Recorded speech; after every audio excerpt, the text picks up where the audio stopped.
Okay mga kaibigan, ito na yung hinihintay nyong video. Gagawan ko na siya ng video. Oo, titesting ko na siya. Yan. Yan yung hinihintay nyo. Mga kaibigan, first time ko mag-testing ng isang lithium polymer dito sa channel ko. So, kung hindi pa kayo nagsusubscribe, subscribe naman kayo kasi nabubulol na ako rito. At bago ako magsimula, babatiin ko muna si Severino, Miggy, si Glenn, at si Moment to Smile sa mga nag-subscribe. Maraming salamat sa inyo guys. At kung hindi ka pa nagsusubscribe, kung bago ka lang dito sa akin YouTube channel, subscribe na guys. Please lang, subscribe na. Mga kaibigan, magsisimula na ang aking video. So kung mapapansin nyo, nirecharge ko siya simula yung alas 12 yun, alas 12 hanggang alas 5. So ito na mga kaibigan, so tinanggal ko sa pag-charge kasi gusto kong i-test tong kung ilan na yung voltage niya, kung ilan na yung naman. At time check. So ang oras is 9:36 na ng gabi na October 12. Okay. Namatay yung ilaw. Hindihan ko lang yung ilaw. So hindi naman nag-ooperate yung ilaw na cellphone. So tuloy tayo. Magkunin yung multi-tester.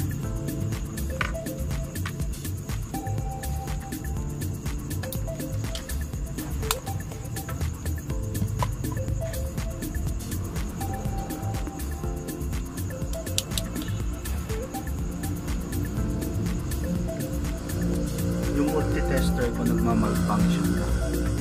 So, isang taon na rin. Ayan. Ito naman siguro ng lahat to. So, ngayon, ito-test ko na siya.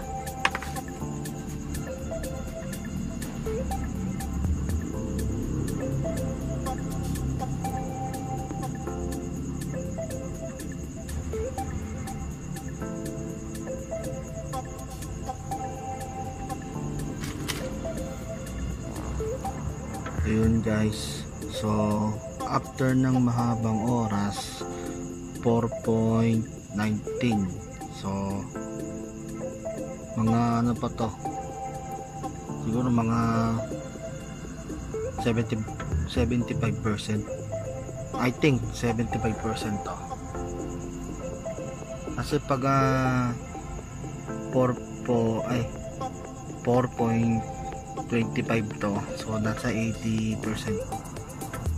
yun siya. So pag nasa 4.30 plus, yun mga 87 to 90%. Okay, 90 God pa. Basta ganun. Ay, babalik ko lang siya sa pagka-charge. So bukas ko na lang siya i-drain, fully charge ko siya. So mga kaibigan, alam ko yung mga tinatanong nyo sa mga utak nyo, bakit matagal mag-charge, bakit simula alas 12 hanggang alas 5 ay kulang pa rin. So search natin yung power bank board, baka nandun yung diferensya. So search tayo syempre.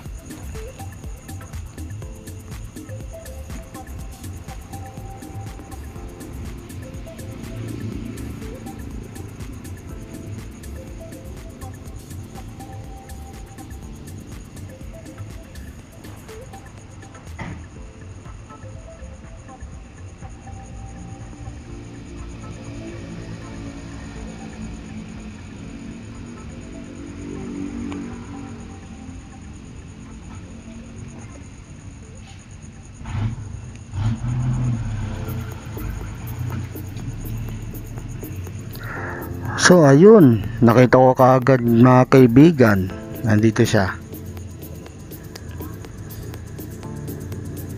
So babasahin natin yung description niya, sana kompleto. Kasi dito ko binili ito eh. Ayun, kaya pala yung specs niya, yung input voltage, okay, 3.7 to 5.5, solid yung polymer nga to. Kasi ganito eh, yung input niya hanggang 5 volts talaga eh. And then yung input pala nasa USB pala yan, no, nasa USB niya. So okay, charging current niya 1 amp, output 1 amp, kaya pala matagal mag-recharge dito sa cellphone ko. Output voltage 5 volts, okay. So na siya 1 amp lang pala, so kaya pala ganun katagal.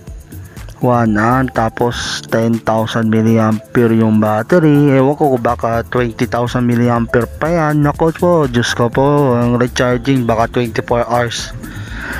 So hopefully sana hindi naman ganun katagal. So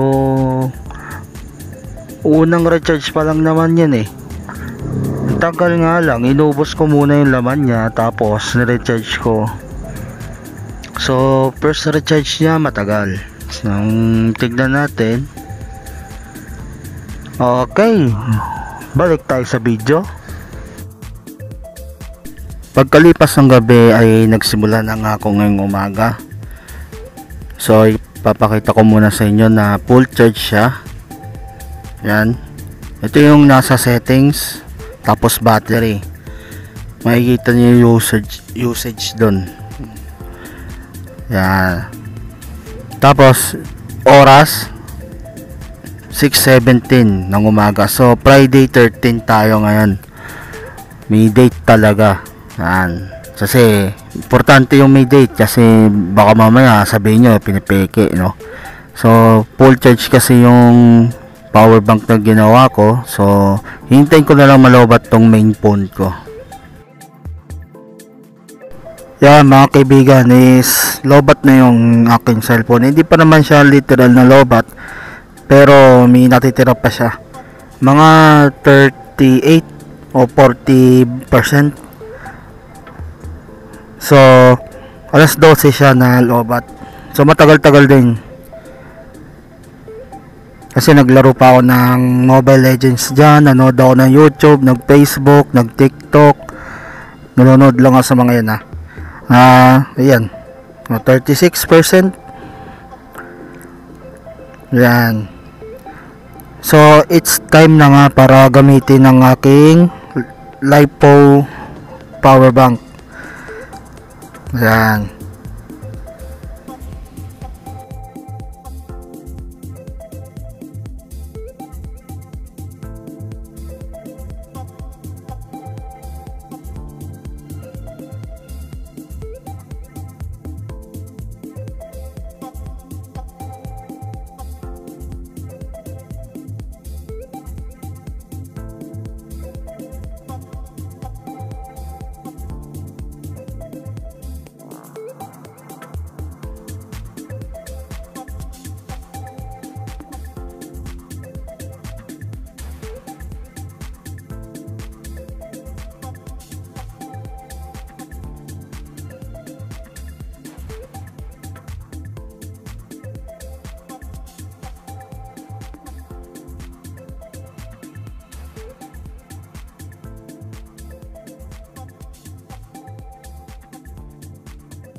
Mga kaibigan, nag-shutdown na nga ang power bank.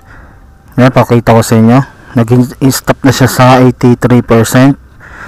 May mga 1 hour and a half and 2 hours yata. Mga ganun. Naglaro sa ganun. So, di na rin masama.